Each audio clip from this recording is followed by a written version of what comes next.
Hi friends, welcome to Vino Sangi Kitchen. இன்னைக்கு நல்ல டேஸ்டியான காரசாரமான மதுரை கார சட்னி எப்படி செய்யறதுன்னு இந்த வீடியோல பார்க்க போறோம். இட்லி தோசையோட சாப்பிடும்போது அருமையா இருக்கும். வாங்க எப்படி செய்யறதுன்னு பார்க்கலாம். 100 கிராம் சின்ன வெங்காயத்தை தோல் உரிச்சு வச்சிருக்கேன். அதை மிக்ஸி ஜார்ல ஆட் பண்ணிக்கோங்க. பழுத்த 3 தக்காளி, கலருக்காக 2 காஷ்மீரி சில்லி, காரத்துக்கு 3 காஞ்ச மிளகாய், 4-5 பூண்டு பல், ஒரு சின்ன துண்டு வெல்லம், தேவையான அளவு உப்பு சேர்த்து நல்லா அரைச்சி எடுத்துக்கோங்க. கடாயில் தாராளமாக நல்லெண்ணெய் விட்டுக்கோங்க.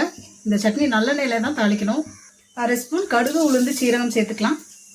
கருவேப்பிலை, கொஞ்சமாக பெருங்காயத்தூள், அரைச்சி வச்சிருக்க தக்காளி வெங்காயத்தை ஆட் பண்ணிக்கலாம்.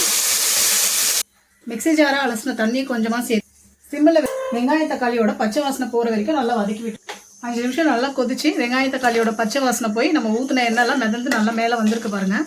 அவ்வளோதான், நம்மளோட டேஸ்டியான மதுரை கார சட்னி ரெடி ஆயிடுச்சு.